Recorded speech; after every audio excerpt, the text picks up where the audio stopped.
We now welcome UFC heavyweight Greg Hardy. Greg, thank you for the time today, sir. What up? We will take the first set of questions from Gabriel Gonzalez with Cage Press. Hey, Greg. What up? What up? So second fight of the pandemic. Just really how's the experience now? This time as opposed to in May. One more time. Sorry, I said it's your second fight of the pandemic. How is the experience with the process better this time as opposed to in May? All around, both times were amazing, man. When you're part of a well-oiled machine, dude, things just go the way they're supposed to. But this time it seems like they got everything in order. Everything's running a little bit more smooth, and of course, I get to come to Vegas and hang out. So, it's a awesome transition all the way around for me.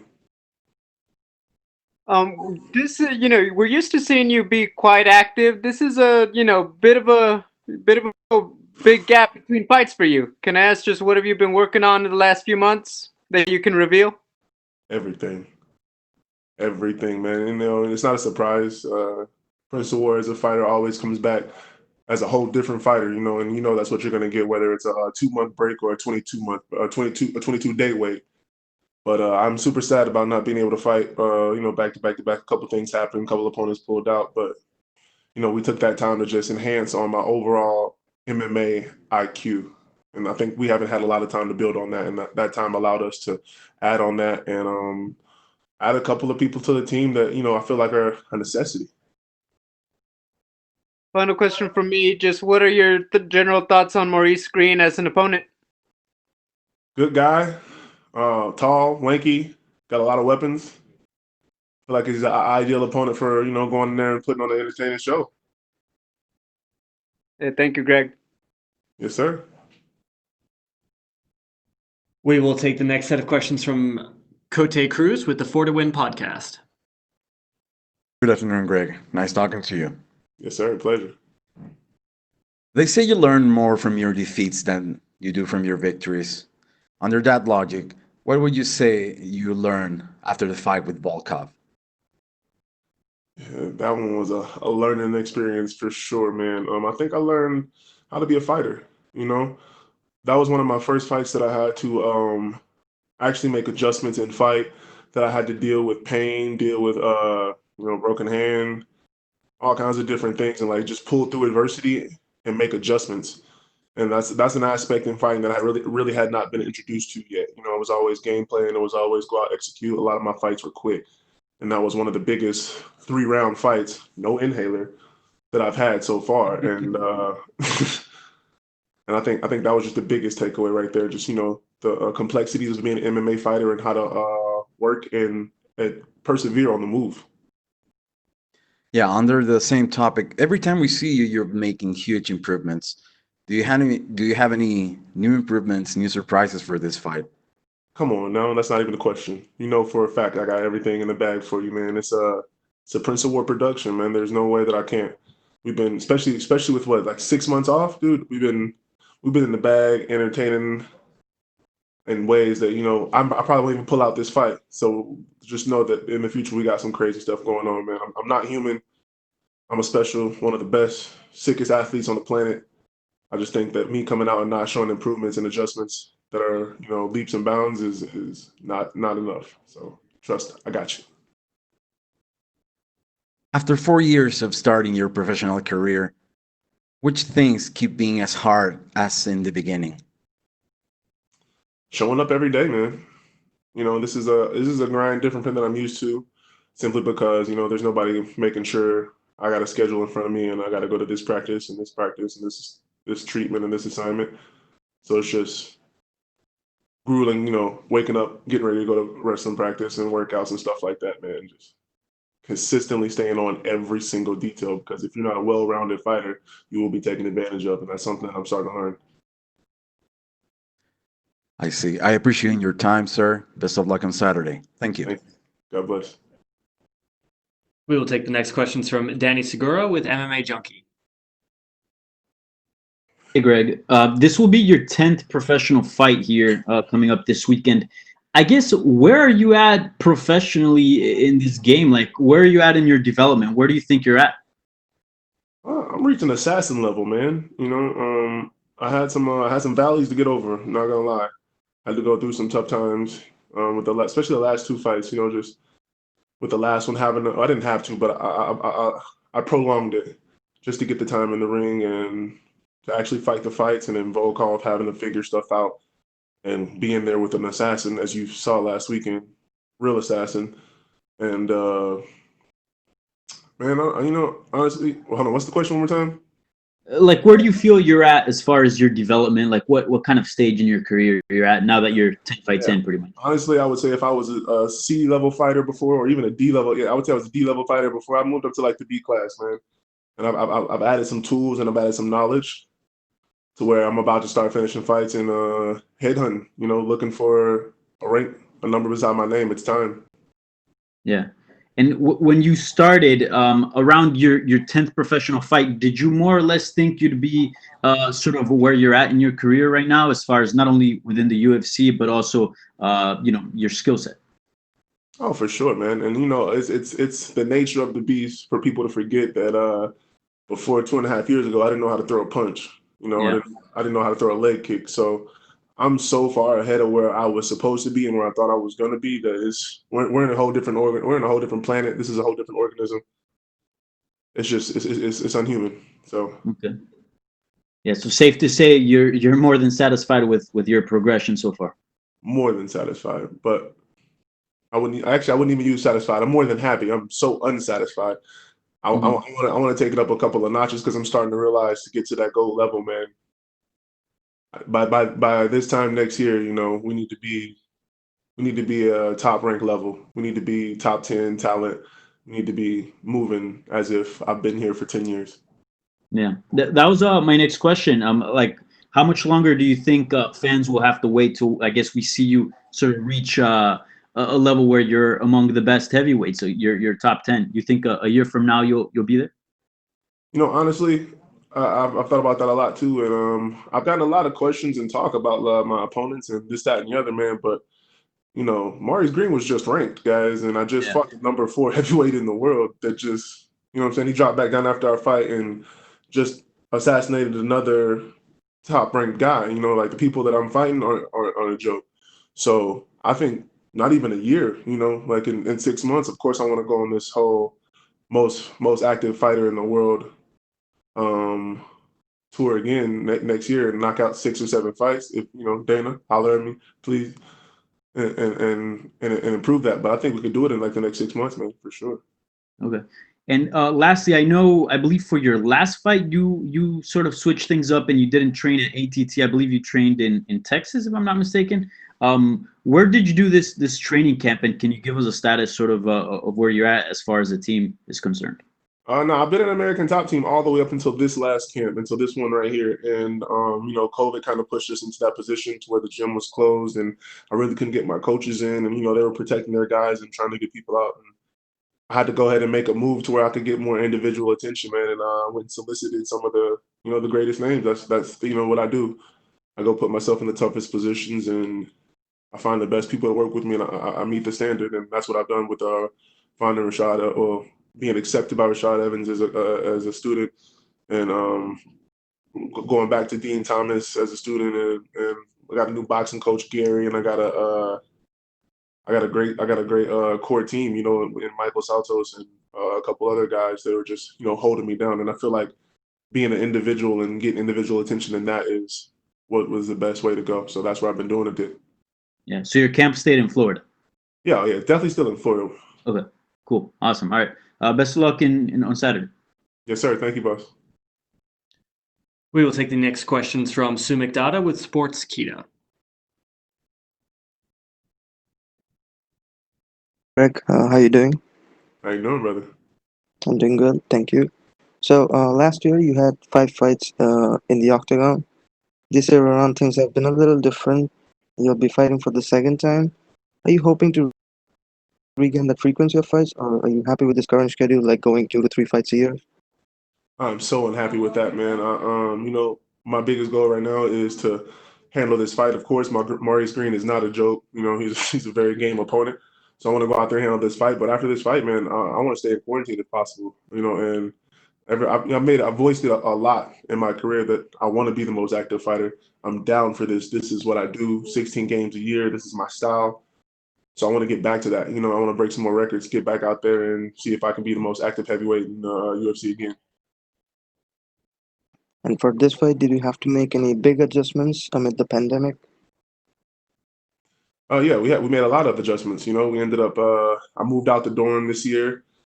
Had to get a whole new team, put together my team, and figure out how to put together a camp. Outside of the only place I've known for 2.5 years, and had to basically maneuver around COVID. So it's been a lot of adjustments, but I feel like they've been good adjustments and they've been good for my development. Okay, and what were your thoughts on Alexander Volkov's fight last week over his win over Walteris from last week? Those are two good opponents, man. I love watching Volkov, and it's interesting to see assassins move in the way that they move, man. But I saw a point in where the Creed and Drago fight, Drago 2 can happen. That's me and him running it back for a rank spot. And of course, I got to do some work. I got to get a number by my name and take out some people. But I was really excited, man. I saw my opportunity to get in there and fight the best. He's climbing the ladder. He's going to be at his best, which he is. He came back in a dramatic way and looking like a powerhouse. So I saw me fighting him in about a year. That's what I saw. Okay, so last question from me. Almost a year ago, you said that your grappling stands at a 4 out of 10, and you rated yourself as a 7 out of 10 as an overall fighter. So now, fast forward to October of 2020, what would you give yourself as a rating out of 10? I'll say my grappling's about 5.5, maybe 6, and as a fighter, still a 7. I'm not satisfied enough with my full and complete game to where I can say that I'm an 8 or a 9 or a 10, just simply because I cherish those kind of numbers. I cherish the best. I hold the best in the world at a high esteem because I've been there in my own way, and I would never go that far as to say that I was something that I'm not. So I think a 7 would still be where I am as a fighter, just in a different aspect. I've gained ground in a lot of other ways. Well, look forward to return this week, sir, and good luck for your fight. Yes, sir. Thank you. We will take our next questions from Damon Martin with MMA Fighting. Hey, Greg. Obviously, you've been an athlete your entire life and a multi-sport athlete before you eventually chose football. But I'm curious, now that you've had a couple years in MMA and you sound like you really love it, would you say you love MMA more than maybe you love football, or are they still kind of even in your head? Ooh, I mean, I'm about probably to say they're still even, man. Just because there's nothing like the ball. There's nothing like that pigskin, putting on pads, camaraderie, this, that, and the other. I want to get into it, but I might tear up. I don't want y'all to see me like that. But as far as MMA goes, dude, I'm falling in love with it. I would say it's taking the number one spot simply because it's that new love. We just met, just took her out to dinner, just met her parents. I love everything about her. Definitely about to pop the question that I don't know how to do it yet. This is my baby for sure. Considering how many years you played football, you love football, is it kind of crazy to think about finding something like MMA that you're falling in love with all over again? Considering you put so much of your life into one thing, now it seems like you kind of got it's Greg Hardy 2.0. Oh yes, sir, for sure. And just to let you know, there's a 4.0 coming too, man. We've definitely not stopped the train. But you hit it right on the head. You hit the nail right on the head, man. I put so much in my life and my energy into football. That's where my passion comes from. And it is my life. It has been my life, and it will never stop being my life as far as the things that it has instilled in me. But like I said, man, this new MMA kick is something unworldly. The 2.0 G Hardy is going to attack it like a new beast. After going through such a molding with football and having it be my life. I know the plan now. I know the lay of the land. I know how to be a sportsman, and that's what I want to bring to MMA. And that's why it's just so exciting every single day, waking up and getting to it. You mentioned earlier, of course, American Top Team, phenomenal team. So I know you love those guys, but Rashad Evans has been a guy who's kind of become a mentor. We saw it a lot, and Kamaru Usman talks about it all the time, how he kind of became, Rashad's little brother, and he kind of brought him up under him. And we've seen what Kamaru has done in the sport. What has it been like working with Rashad, and thus far, what's been the best advice he's given you? It's been unreal, man. It's kind of been, speaking of football experiences, in ball, my whole career, I've only, elevated myself until I've been around the best, and I've gotten to speak with the best, the best defensive ends, the best coaches, the best quarterbacks, the best everything. And to be at that point now where I'm at a level to where, somebody like Rashad Evans would even consider coaching me, man, it was flooring. So being around him was crazy. So I would say the craziest thing that, the advice that I've gotten and the craziest things he said to me so far is that I have it, the ability's there, all I need is the want, and I need to listen. And that's what really stood out to me, that, this dream that I put together is actually coming to fruition, and it's more than a possibility. And then I would say it's boundless, man. Having somebody like that in your corner with the knowledge and the ability to go all the way and maintain it is something that you can't replace, man. It's unworldly. Absolutely. Last thing for me, when you came into UFC, everyone knew you as a tremendous athlete. You'd knocked out, so many of your first few opponents that everyone assumed, well, Greg Hardy's going to be a go big or go home kind of guy. You're either going to knock somebody out or you're going to get knocked out. That hasn't happened. Shown. I mean, you went 3 rounds with the number 7 heavyweight, so early in your career. You came out the last one, and I know you would have loved to knock out, but you ended up getting a decision win, which you have to have those. Like, do you feel like you are starting to show more and more of who you are and who you're eventually going to become as a fighter? Yes, sir. And that's something that Rashad has given me too, man, the ability to paint my picture. And I've said that for the longest time. You guys have known Greg Hardy for the longest time. I'm going to put myself in the hardest positions. I'm not going to take the easy way out. And that's what I've done by, taking those decision rounds and going in there and taking those well-called fights and believing that I was going to win without a doubt. And I think that, it's going to develop into something very deadly. I think it's developing me into something that can't be stopped. It's a locomotive that's gaining speed. Thank you, Greg. Yes, sir. And we will take our last set of questions from Pablo Santamaria with Noti MMA Ecuador. Ooh, Ecuador. Hi, Greg. Can you hear me? Yes, sir. What up, baby? Everything's okay, man. Thanks for asking. Okay, the first thing I want to ask you is, you fought against Volkov, and he fought this Saturday against a ranked fighter, and he finished him.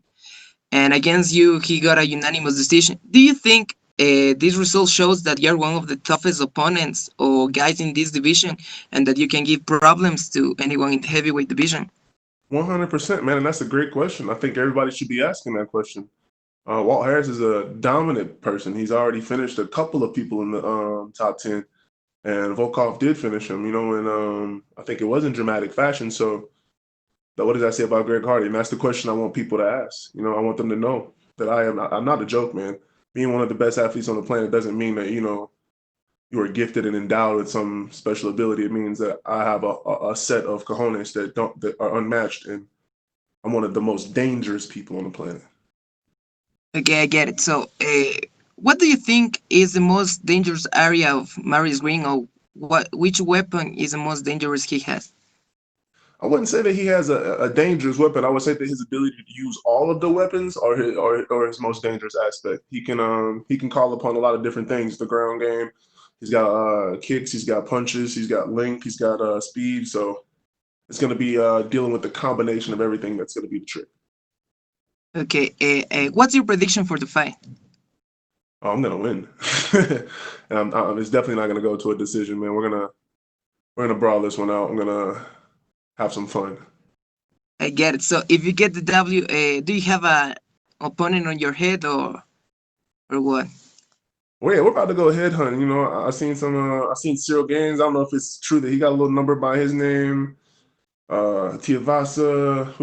It's time. It's time to go headhunting for some numbers. After this one, if I do what I say that I'm gonna do, which I am, I think people need to start taking notice, and those are the guys, that I need to start taking out. Tiberium, all of Okay, them. get it. So, would you like to send a message to your Ecuadorian fans? Yes, love you guys. Shout out. Can't wait to get down there. As soon as this COVID stuff lifted, me and my guy Michael Saltos, we're coming down. My coach is from Ecuador. We're gonna come down, show y'all some love, man. Thank y'all for supporting me all the time. I want to let y'all know that I got y'all back too, man. Shout out from the Prince. Okay, thank you very much, Greg, and good luck on your fight. Yes, sir. Thank you for calling. Thank you so much, Greg. That is all the time we had for you, sir.